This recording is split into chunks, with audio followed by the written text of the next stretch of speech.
Hi, I'm Sharon Bill. Welcome to my Theory Tuition series where I'm working with you step by step through each of the ABRSM theory grades.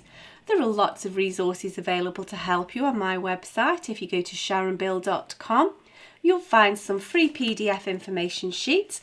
These are available to download in US letter or A4 to accompany each step of this series. You'll find a page there with links to all of my YouTube video tutorials, and you can also find out about the books that I have available. I've written an exam technique guide, how to take your ABRSM Music Theory Exam. It's full of tips and hints on how to best be prepared for your exam and also how to make the best use of your time come exam day.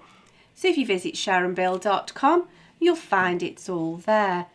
If you can give me a like, that would be really super, and please do subscribe to my channel and share out the videos. And now we're going to continue with paper S, part 2 of the grade 2 2019 practice papers booklet. So if you turn with me to page 16, we can work through this together. So I'm hoping you've had a go of this. It's always better to learn by your mistakes. It doesn't matter if you go wrong. You'll just learn more thoroughly that way. Always work in pencil and then you can just rub it out and have another go. So let's have a look at this together now. So question 3 asks us to rewrite this melody using notes of twice the value. So we're doubling everything. And they've even started us off by giving us the time signature and the first bar. But let's just look at what's happened here. We're still staying 3 beats in a bar. They're both in triple time. This is counting 3/4 notes or 3 crotchet beats per bar, and so to double it we've gone into minim beats or half notes per bar. Everything's doubled after that, and so basically our crotchets, our quarter notes, become minims. Our quavers, we lose the beam, they become crotchets, so eighth notes become quarter notes, and there we see again crotchets, quarter notes become minims. So basically what we're doing, we're doubling everything. That will become a minim or a half note. We're going to lose that beam, they're going to become crotchets or quarter notes. We'll lose that beam and they'll become eighth notes or quavers. This one will be not coloured in because instead of being a crotchet or a quarter note, that will become a minim, a half note. We'll lose that beam, that will become a dotted crotchet, a dotted quarter note. That will just become a quaver on its own. That will become a minim or a half note, and this one will become a semi-breve or a whole note. So I'm just going to get the blobs in the right place, just get these note heads down, and then I'm going to worry about stems and so on afterwards, because we may have some decisions to make here for a couple of changes. One at least we have a choice on. So then, that's a B. These can still be coloured in.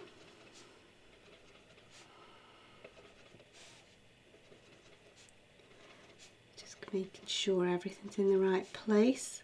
That does not need colouring in. I'm keeping everything reasonably aligned so I don't lose track where I am. I can dot that now. They won't need colouring in. Okay, so here, the stem goes down here, so I'll follow their stem. Now here, the stem can go either way, and we're not beaming it anymore now, so I'm going to just have that one coming down, and then these can go up. I don't need to beam those. That one can go either way though, it's up to you. These are still going to be beamed. Use my ruler, but they're just going to need one beam because they are quavers or eighth notes now. So that's that stem. That won't be beamed now. That's a dotted crotchet, a dotted quarter note followed by a quaver, an eighth note. That needs a stem, but that one doesn't. Let's just check through, make sure the maths adds up. 1, 2, 3 beats. 1, 2, 3 minim beats. 1, 2, 3. Yep, that's correct. So we've done that one. And so we can press on to the next question. So question 4 asks us to do a couple of things. Our first job is to rewrite these notes. They're in bass clef to begin with, but we need to rewrite them into treble clef, keeping the pitch the same. Be careful that you don't end up jumping octaves or so on. And the way we do that is keeping middle C as our anchor point. So just as a little visual clue, middle C, if you think on the piano, if you think it's at the bottom of the treble, the top of the bass, we've met in the middle. And so it's at the bottom of the treble and the top of the bass. So we can see there's the B flat below middle C. There's middle C, there's the B flat below. So if we keep middle C in mind, we won't be far wrong. So here this is middle C, this is the C, D, E flat. So this is middle C here. We're not going to need it, we just need to keep it in mind. C, D, E, this is the E flat we need. We know that we're not in the wrong octave. If you're going anywhere else, you've changed the pitch. Now then, here, this is the C, this is middle C here, C, B, A, G, 1, 2, 3, 4 below middle C. So we're going to need some ledger lines going on here. There's middle C in the treble, C is the line, B, A, G, 1, 2, 3, 4. So that's the G below middle C, exactly the same pitch. Here's middle C at the top of the bass. So C, B, A flat, 1, 2, 3 below middle C. There's middle C. C is the line, B, A is the line again. And then flatten that. Now here's middle C. We're on the D above that. So if this is middle C, the D above that is just next door, touching the bottom of the stave. So we know that we've got those in the correct octave, we've not gone jumping around into the wrong pitch.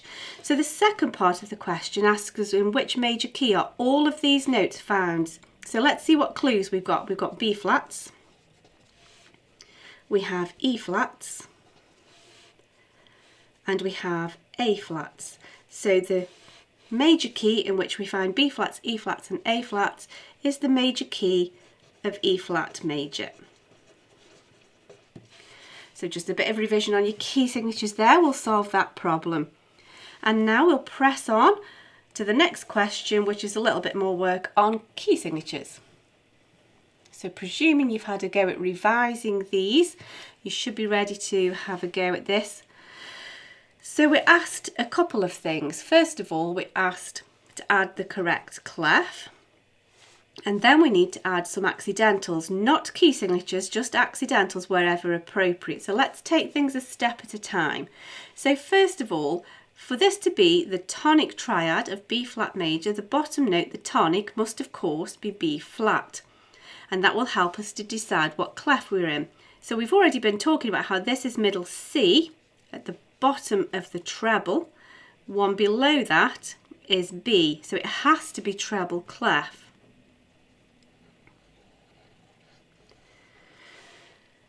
And then we can double check, so that's the B, C, D, E, F there. So we know that that's correct, F in treble clef as well. Now B flat major has a key signature of B flats and E flats. Now here we don't have any E flats, but we do have, of course, the tonic B flat, so we need to put that sign there. The accidental needs to go there. Next one, so C major, of course the tonic must be C, and for that to be C, it must be bass clef. All cows eat grass, or whatever little poem helps you to remember your bass clef notes.